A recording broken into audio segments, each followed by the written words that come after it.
한 주간 동안 아들, 딸들을 위해서 복을 많이 빌었습니까? 아들, 딸들한테 물어봐요. 아들, 딸들 고개를 한번 들어봐요. 얼굴 좀, 채민이 얼굴이 밝은 거 보니까. 아비, 어미의 자리는 자녀를 축복하는 자리라 그랬습니다.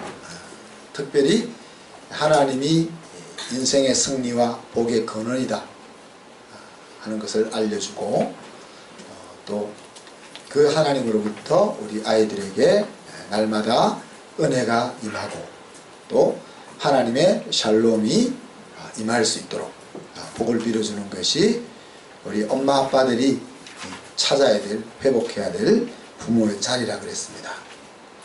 그래서 부지런하게 복을 빌어줘요. 부지런하게 복을 빌어주고, 또 그렇게 복을 비는 가운데 수고한 대로 거두게 하는 것이 하나님의 축복의 원리니까 우리의 자녀들이 그 복을 누리며 살 수 있도록, 그 자리에 이를 수 있도록 애쓰는 우리가 되어야 할 줄로 생각합니다.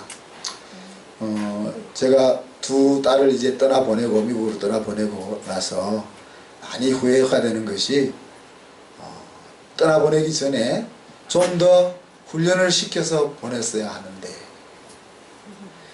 내 옆에 있을 때는 그 중요함을 그렇게 잘 몰랐던 것 같아요. 떠나보내고 나니까 이제 내 손 밖에서 힘들어하는 것을 보니까 내 손이 갈 수가 없는 거야. 손이 갈 수가 없어서 우리 집 사람을 손으로 보내려고 하니까 안 가려고 해. 그래서 여러분, 우리 자녀들이 아직 어릴 때는 우리가 그 자녀가 우리를 떠난 뒤에 대한 것들을 잘 생각을 못합니다. 근데 여러분 품에 있을 때 정말 이것을 같이 힘을 썼으면 좋겠다. 우리도 힘들지만은, 우리 혼자 살기도 버겁지만은, 그 가운데서도 우리 자녀들이 수고한 대로 거둘 수 있는 그런 자리에까지 이룰 수 있도록 애썼으면 좋겠다는 겁니다. 오늘 말씀은 구원의 두 시제에 대한 겁니다. 그것은 하나는 이미, already라는 이야기고, 또 하나는 아직, not yet라는 이야기입니다. 이미라는 말은 예수 그리스도의 보혈을 통해서 법정적으로 우리가 하나님의 죄 용서를 받았고 천국을 소유했다 하는 이야기고, 아직이라는 말은 그럼에도 불구하고 실질적으로 내 모습은 아직도 하나님의 아들, 딸의 모습이 온전히 발현되지 못하고 있다 하는 의미입니다. 임이라는 말은 예수님이 십자가에서 이루어 놓으신 그 구원에 대해서 내가 반응하는, 그죠? 내가 예수를 영접하는 것으로 이루어지는 것이라면, 아직이라는 이것은 성령께서 날마다 우리 속에 하시는 사역과, 또 그 성령의 이끄심에 따른 우리의 순종, 이것을 통해서 완성되어서 가는 것입니다. 근데 이 아직과 임이라는 것은 서로 다른 것이 아니고 하나이죠. 이 둘은 하나입니다. 임의가 된 사람은 아직으로 살아갈 수밖에 없다 하는 이야기입니다. 그래서 오늘 본문은 아직에서 가장 중요한 핵심이 무엇인가를 우리에게 보여줍니다. 영생이나 천국이나 복음의 능력과 같은 이런 보이지 않는 것들을 보이게, 볼 수 있게 해주는 본문입니다. 그것은 바로 하나님의 품성이 내 삶 가운데서 얼마나 나타나고 있느냐 하는 것입니다. 하나님의 복음의 능력을 내가 얼마나 누리고 살고 있느냐, 하나님의 구원이 내 속에 얼마나 이루어지고 있느냐 하는 것은 내 속에 하나님을 닮은 모습이 얼마나 나타나고 있느냐 하는 것으로 알게 된다는 겁니다. 오늘 3절에 보면은 하나님이 우리에게 주신 것이 있다고 그랬습니다. 성경은 하나님의 신적 능력, 신기한 능력, 그래서 신기한 능력이라고 그랬는데, 원어 성경은 하나님의 능력으로 그렇게 표현했습니다. Divine power, 그렇게 이야기했습니다. 하나님이 우리에게 주신 그 능력이 그냥 한 번 주고 끝난 것이 아니고, 하나님이 우리에게 주신 그 능력이 아직도 우리의 인생 가운데 영향력을 미치고 있는 것이 있다 그랬습니다. 그것은 생명과 경건을 얻기 위해 필요한 모든 것을 하나님이 하나님의 능력을 통해서 우리에게 주셨고, 그 주신 영향력이 계속해서 우리 성도들의 삶 가운데 작용하고 일하고 있다는 이야기입니다. 생명과 경건을 얻기 위해 필요한 것이라고 그랬는데, 생명은 하나님의 생명을 이야기하죠. 이 생명은 우리의 원수가 되는, 우리의 죄로 인하여 찾아온 사망을 무효화시키는 그 생명을 이야기합니다. 죄를 무력화시키는 그 생명을 말합니다. 또 여기서 경건은 우리가 하나님을 향한 존중, 존경 혹은 fear, 두려워함으로 나타나지만은 이 구체적으로는 하나님을 예배하는 행위로 그렇게 표현되어진다고도 말할 수 있습니다. 그래서 하나님, 우리를 얽어매고 있는 모든 죄악의 쇠사슬을 무너뜨릴 수 있는 그 생명을 얻을 수 있는, 또 하나님을 정말 내 아버지로 또 나의 인생의 모든 것으로 예배할 수 있는, 그분을 의식하며 살아갈 수 있는 그런 삶에 필요한 모든 것을 하나님이 하나님의 능력으로 주셨다는 거예요. 그건 그냥 우리에게 주어지는 것이 아니라 하나님이 우리에게 당신의 능력으로 우리에게 주셨다고 선언하고 있습니다.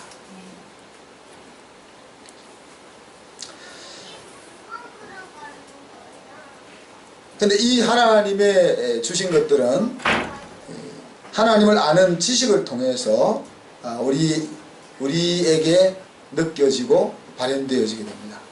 그래서 내가 하나님을 얼마나 알고 있느냐 하는 것이 하나님이 나에게 주신 이것들, 이 놀라운 것들을 누리는 정도다, 그렇게 이제 말할 수 있겠죠. 그러니까 하나님을 아는 지식의 유무, 크기, 그것과 우리의 삶이 연결되어진다 하는 것을 생각해 볼 수가 있습니다. 하나님께서 왜 우리에게 이 생명과 경건에 속한 모든 것을 허락하셨을까? 그것을 왜 주셨을까? 오늘 4절은 우리로 하여금 하나님의 품성에 take part take가 되게 하기 위해서 우리에게 주셨다는 거죠.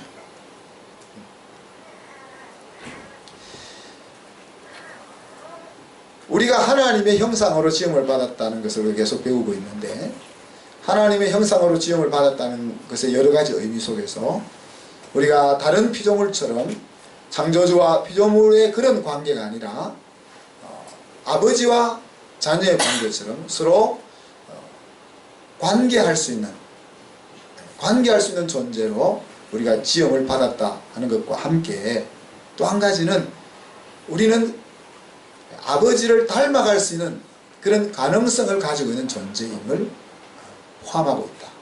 우리가 하나님의 형상으로 지음을 받았기 때문에 그 하나님과 함께 살아가다 보면은 그 하나님을 닮아가게 된다 하는 이야기입니다. 그래서 우리가 진정으로 하나님의 생명을 가지고 있는 하나님의 자녀라면은 우리의 신앙생활이 한 해, 두 해, 10년, 20년 지나가면서 우리의 모습은 점점 하나님의 모습으로 나타나야 한다, 그렇게 이제 말할 수 있는 거죠. 또 신의 성품에 참여할 뿐 아니라 여기 보면은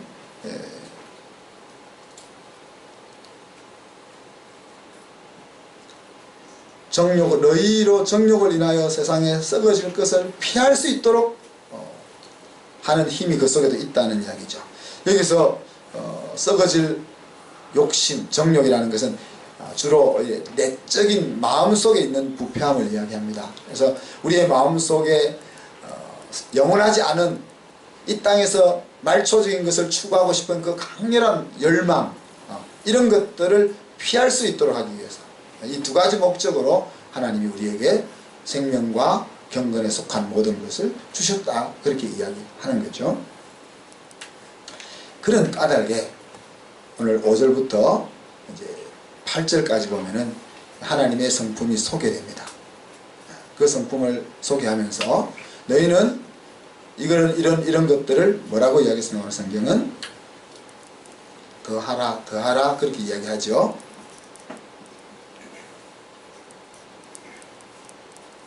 네. 이러므로 더욱 힘써 너희 믿음의 덕의 지식을 쭉 8절에 가서 7절 끝에 보면 공급하라 라는 표현을 썼습니다. 공급하라는 말은 make every efforts, 그러니까 너의 에너지를 다 쏟아서 그 일이 이루어지게 하라, 그런 뜻이에요.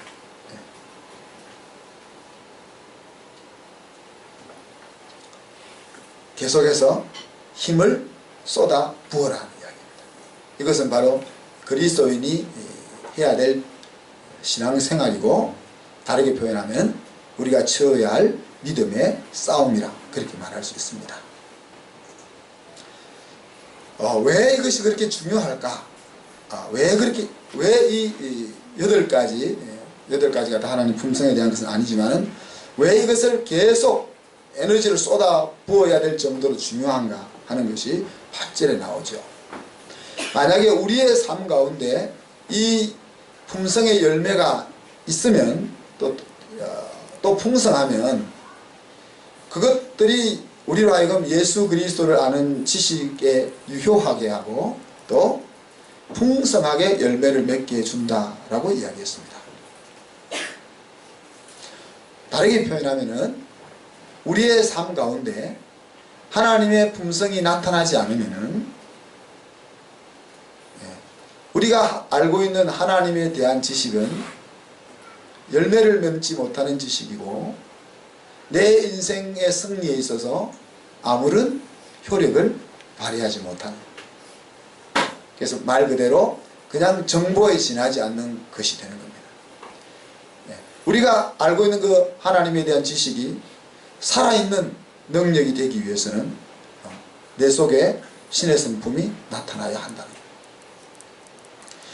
거예요. 9절에 가면 더 대조적으로 강조하기를, 그런데 만약에 너희들에게서 이런 신의 성품을 찾아볼 수가 없다면은, 여기는 없으면 그랬는데 다르게 표현하면 부족하면, 아니면 혹은 하나님이 기대하고 있는 그 기준에 함량이 미달되면 그런 뜻이 되겠죠. 그죠? 만약에 내가 신앙생활을 계속 하고 있음에도 불구하고 하나님이 품성이 내 속에서 함량이 미달이면 뭐라고 표현했습니까? 소경이다. 소경이 볼 수 없다는 얘기죠. 또 여기서 원시적으로 멀리 보지 못하는 존재다. 그리고 또 다르게는 예수 그리스도의 보혈로 깨끗하게 된 사실을 잊고 살고 있는 것이 너의 인생이다. 그렇게 표현했습니다. 소경이란 말은 보지 못한다는 이야기니까 하나님이 우리를 위하여 예비해 놓은 영원한 세계를 보지 못한다는 겁니다. 그러니 이 땅을 고향처럼 살고 있다는 이야기죠. 그래서 이 땅을 고향처럼 살고 있는 인생에게 있어서는 이 하나님의 품성이 나타날 수 없는 거죠. 또 멀리 보지 못한다는 것이 무엇입니까? 영원한 것을 알기는 정보를 들어서 알고는 있지만은 그것을 향하여 달려가지 않는 인생이라는 이야기. 지난 시간에도 이야기했지만 우리가 죽어서 가져갈 수 없다면은 죽어서 사용할 수 있는 방법을 찾아야 된다 했지 않습니까? 누구든지 그렇게 하겠죠. 내가 돈을 가져갈 수는 없고 사용하거나 송금할 수밖에 없다면은 사용하든지 아니면 송금하든지 할 거라는 거죠. 그죠? 근데 그걸 어리석게 내 주머니 속에 넣고 살지는 않을 거라. 아무리 어리석은 자도. 그런데 멀리 보지 못한다는 것은 영원한 인생을 바라보지 못하기 때문에 영원한 인생을 위하여 저축하는 삶을 못 산다는 이야기죠. 그리고 그와 같은 삶은 이미 우리는 예수 그리스도의 보혈을 통하여 죄 씻음을 받았을 뿐 아니라 하나님의 아들, 딸로 살아갈 수 있는 모든 능력을 가지고 있음에도 불구하고 그것을 잊고 자기 힘으로 살아가는 어리석은 삶을 살고 있다. 그렇게 이야기하는 거죠. 우리에게 자원이 없어서 우리가 가난하게 산다면 그래도 덜 억울할 텐데 우리에게 엄청난 자원이 있음에도 불구하고 그것이 없는 줄 알고 사용하지 못하며 산다는 것은 얼마나 안타까운 일이겠습니까? 우리의 삶 가운데 하나님의 품성이 나타나지 않으면은 이런 우리의 존재는 이런 존재라는 이야기입니다.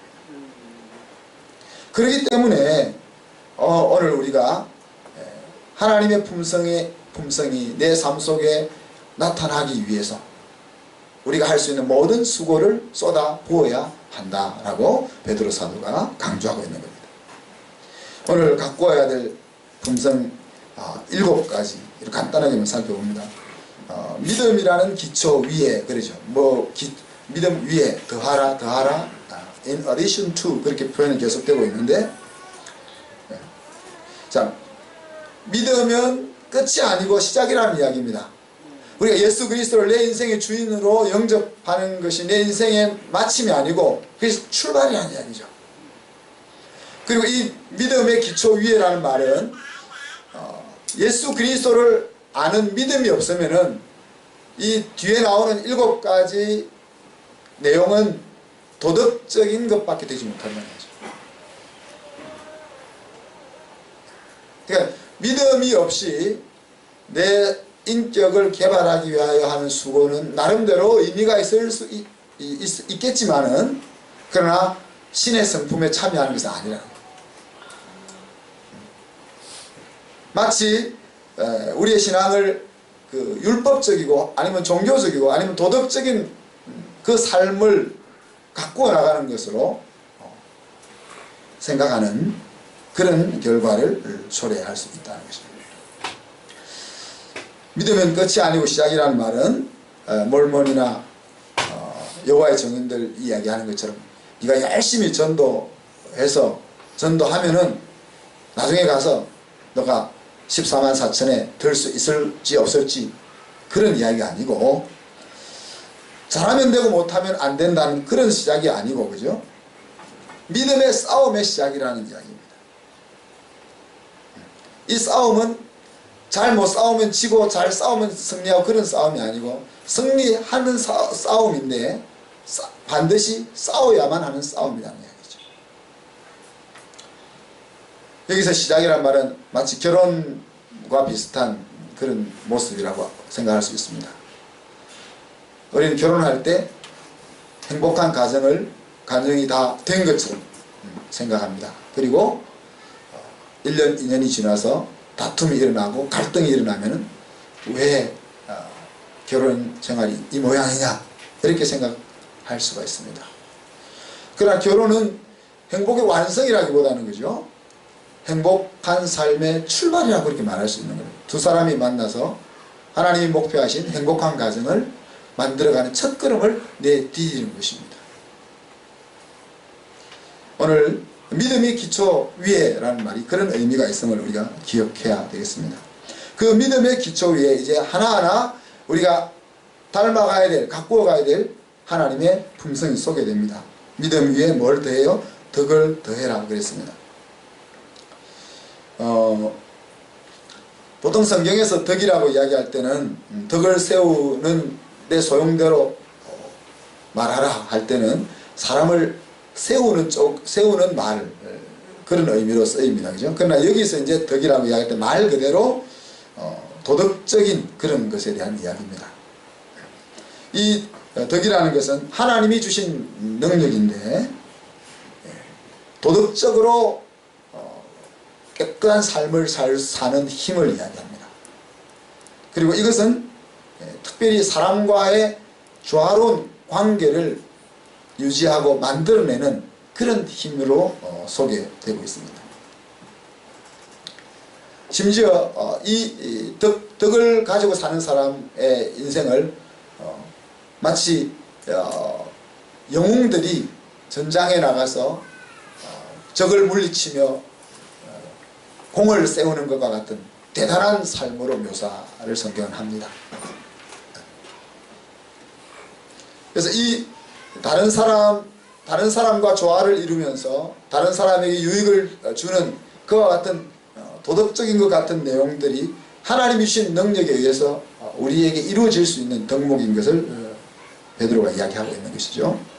그리고 그 덕 위에 지식을 그렇게 표현했는데, 여기서 지식이라는 말은 정보라는 뜻보다는 이해하는 것이나 깨닫는 것, 자각하는 것을 의미합니다. 그러니까 그냥 깨닫고 이해해서 내 마음과 머릿속에 담겨있는 정보가 아니라 실제로 내 삶 속에 나타나는 그런 지식을 이야기합니다.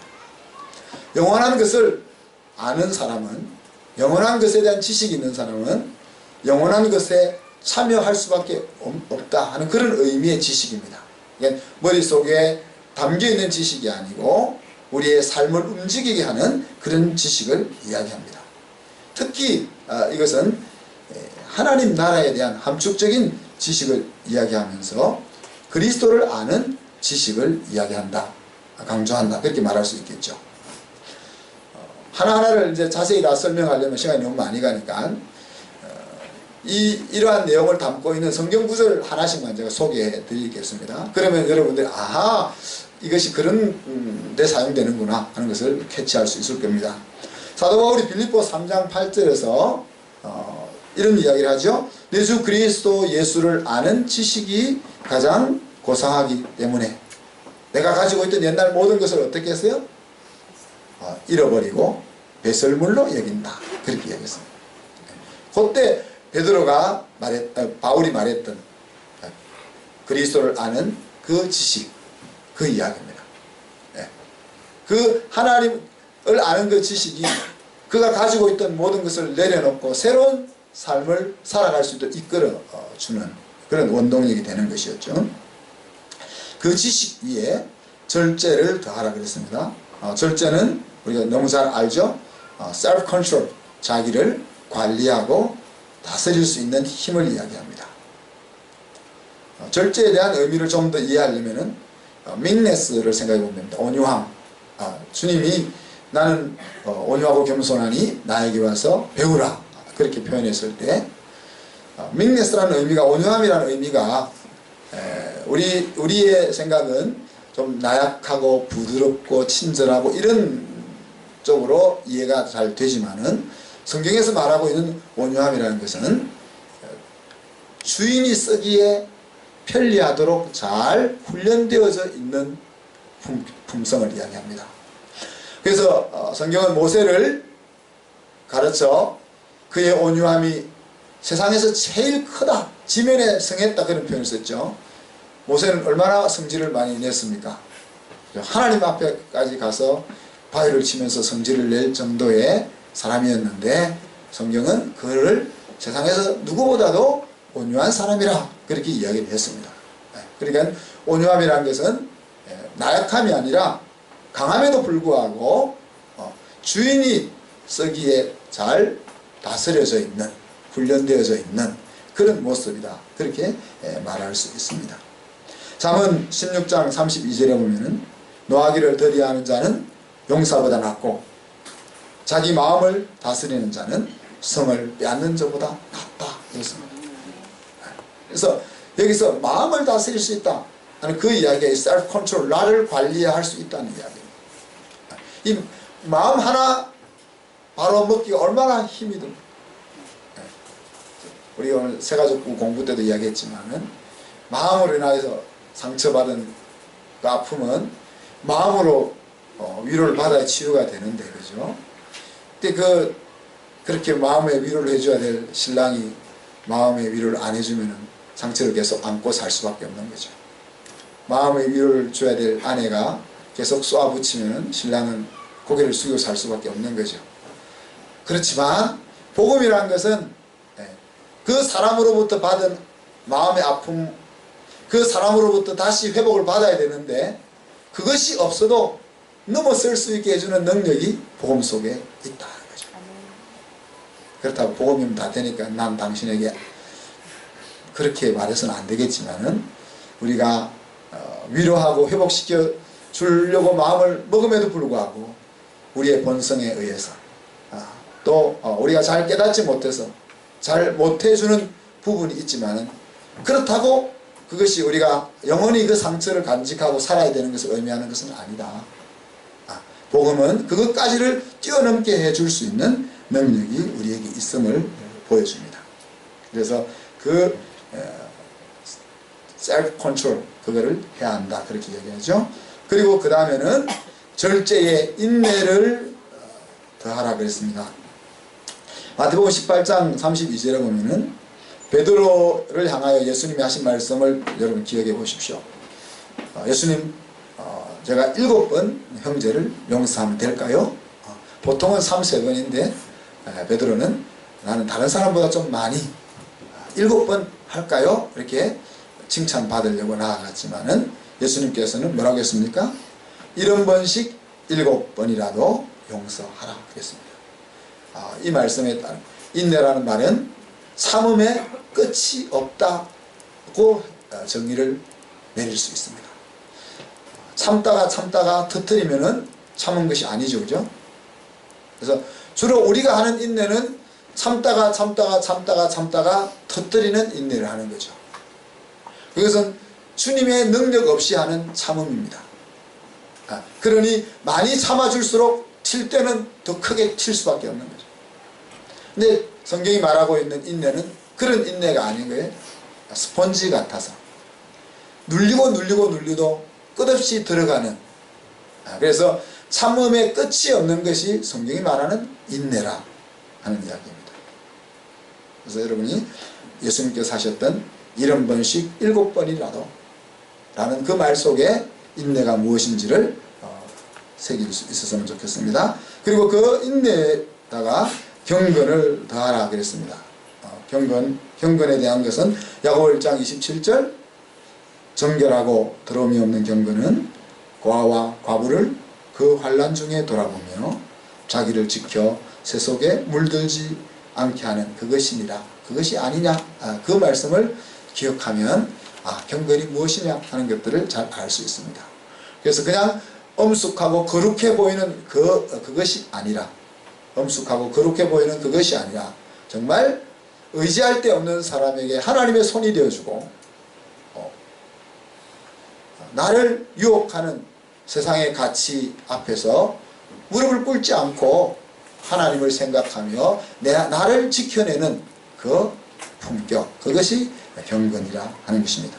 그다음 경건 위에다가 형제 우애를 더하라 그랬습니다. 형제 우애. 형제들은 어떻게 사랑하죠? 싸우면서 사랑해요. 형제 우애. 형제는 사실 서로 사랑할 수밖에 할 수밖에 없는 존재인데, 실제로 보면 형제 우애가 어떻게 일어납니까? 원수를 만나면은 힘을 합쳐서 싸워서 같이 물리치고, 그 원수가 사라지면 같이 원수가 되어 싸우고. 그게 형제 우애의 모습 아닙니까? 네. 그래서 보통 그렇게 원수되어서 싸우면은 안 봐야 되는데 그래도 매일 보고 지내요, 그죠? 그러다가 또 다시 외부의 적이 나타나면 다시 한 몸이 한 편이 돼요. 그래서 형제 우애는 제가 잘 모르겠습니다. 형제 우애. 그래서 형제 우애를 왜 이렇게 높은 위치에 두었는지, 그리고 그 형제 우애에다가 사랑을 더하라 그랬습니다. 성경은 우리가 아무리 선한 일을 하고, 아무리 남을 도와주는 일을 하고, 아무리 남을 위로하고 격려하는 일을 해도 그 마음 중심에 사랑하는 동기가 없으면 그것은 죄라. 사랑하는 동기가 없으면 그것은 사람을 살려낼 수 없다. 사랑하는 동기가 없으면 그것은 아무 유익이 없다라고 이야기함을 기억했으면 좋겠습니다. 사랑하는 성도 여러분, 오늘 베드로 사도는 우리의 신앙이라는 것이 출발이 되었다면 그 신앙의 완성을 향하여 꼭 필요한 것이 무엇이라고 하는 겁니까? 예수님을, 하나님을 닮아가는 그 품성이 우리 속에서 개발되어져야 된다 하는 겁니다. 그것이 개발되어지면 좋고, 안 되어져도 어쩔 수 없고 이것이 아니고, 만약에 우리의 삶의 모습 속에서 날마다 하나님을 닮아가는 모습이 조금씩 더 나아가지 않으면 어떻다는 거예요? 우리는 눈먼 자다. 그죠? 우리는 눈먼 자다. 또 우리는 멀리 보지 못.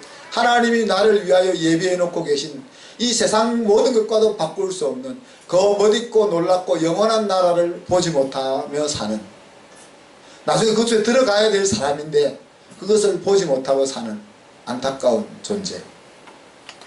그리고 이미 하나님의 모든 능력을 가지고 죄 용서함을 받고 구원을 가지고 있음에도 불구하고 그것이 없는 사람처럼 살아가는 안타까운 존재라고 이야기하고 있습니다. 그렇기 때문에 사도 바울은 너희는 두렵고 떨림으로 너희 구원을 이루라, 그렇게 이야기했습니다. 이것은 내가 노력해서 구원을 얻으라는 것이 아니고 이미 예수 그리스도의 십자가의 보혈을 통해서 얻은 그 구원이 하나님을 닮아가는 품성으로 완성되어져 가라는 이야기입니다. 만약에 우리의 품성이 하나님을 닮지 않는 상태에서 천국에 갔다고 생각해요. 그러니까 우리 눈을 떴는데 천국이야. 근데 그 하나님도 계시고 또 우리 엄마 아빠도 계시고, 근데 그것이 전혀 천국이 아닐 수가 있습니다. 왜요? 우리의 품성이 바뀌지 않았다면 그곳이 너무 불편하고 재미없는 곳이 되는 거예요. 내가 천국에 가서 재밌게 살 수 있는 종류의 사람으로 여기서 개조가 되지 않으면은 천국에는 갔는데 얼마나 불편하게 우리가 살겠냐 하는 이야기.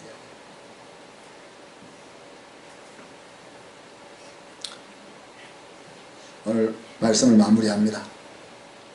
오늘 10절에 보면은 하나님께서 너희를 부르신 부르심과 너희를 택하신 그 택하심을 확실히 하는 일에 부지런할 것을 촉구합니다. 하나님이 예수 그리스도를 통하여 우리를 부르시고 또 수많은 부르심 가운데서 우리를 택해서 하나님의 아들 딸로 삼으시고 또 우리가 하나님의 아들 딸로서 누려야 될 모든 경건과 생명에 속한 모든 것을 주셨습니다. 근데 그것을 내 것으로 확실히 삼는 일에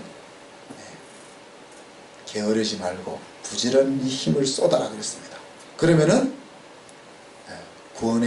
구원에서 놓치는 실족되는 일이 결코 일어나지 않을 거다.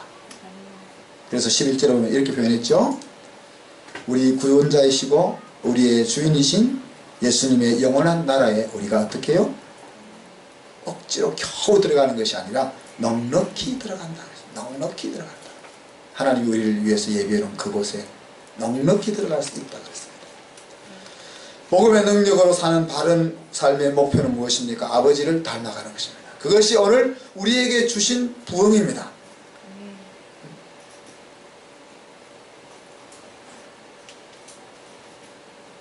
하나님이 우리의 삶에 외적인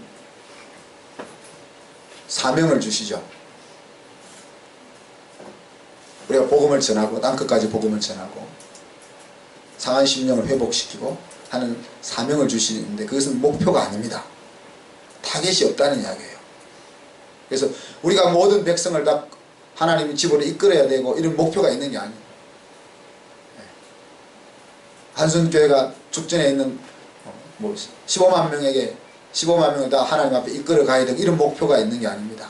15만 명에게 하나님을 알려주는 사명만 있는 겁니다. 그러나 오늘 우리 내적인 부흥에는 목표가 있습니다. 그죠? 그 내적인 부흥의 목표는 뭡니까? 하나님의 품성이 우리의 삶 가운데 풍성하게 열매로 나타나는 것입니다. 그리고 이것은 그냥 되는 것이 아니고 아버지와 함께 있어야 되는 것이고 또 그 아버지를 닮아가기를 사모해야 돼요. 그리고 그 아버지를 닮아가기 위해서 아버지가 하시던 모습을 계속 프랙티스해 나갈 때 우리는 하루하루 하나님을 닮은 모습이 점점 자라나게 될 것입니다. 이 일을 위해서 우리가 날마다 수고하라고 오늘 베드로 사도가 부탁을 하고 있습니다. 이것은 우리가 율법적이고 종교적인 규칙을 정해서 그 목표를 향하여 달려가라는 것이 아니고 우리의 삶 가운데 우리 아버지 되신 하나님의 모습이 조금씩 더 나타나서 하나님이 우리에게 허락하신 그 놀라운 것들을 날마다 누리기를 부탁하는 것입니다. 기도하겠습니다. 하나님 아버지, 사랑과 은혜를 감사합니다. 하나님께서 우리에게 생명을 주시고 또 하나님이 예비하신 나라에 들어갈 수 있는 모든 것을 허락하시고는 이 땅에 사는 동안 그 하나님의 나라에 들어가서 살 수 있는 인격을 훈련할 것을 오늘 요구하십니다. 사랑하는 주님, 믿음은 모든 것의 끝이 아니고 시작인 것을 우리가 다시 한번 배웁니다. 예수 그리스도를 내 인생의 주인으로 모신 우리라면 그 예수 그리스도의 삶의 모습이 내 삶 속에 날마다 증가되어질 수 있도록 하나님과 교제하며 하나님이 걸어가셨던 그 길을 따라가며 애쓰는 수고가 우리에게 있어야 함을 배웁니다. 하나님, 우리의 삶 가운데 나는 인간이 내 모습 이만하면 됐다 하는 생각을 버리게 하시고 내가 거룩하니 너희도 거룩하라고 하신 그 하나님의 부름 앞에 우리가 하나님의 능력을 덧입으며 하나님의 품성이 날마다 우리의 삶 가운데 나타나기를 사모하며 성장해가는 저희들이 되게 하여 주옵소서. 그리하여 우리는 영적인 소경이 아니고 하나님이 주신 것을 땅속에 묻어놓고 내 힘으로 사는 어리석은 자가 아니고 하나님이 우리에게 허락하신 영원한 나라를 날마다 가슴으로 그리며 바라보며 하나님이 우리에게 주신 모든 능력을 사용하며 살아가는 저희들이 될 수 있도록 이끌어 주시고 인도하여 주시옵소서. 감사드리며 예수 그리스도 이름으로 기도하옵나이다. 아멘.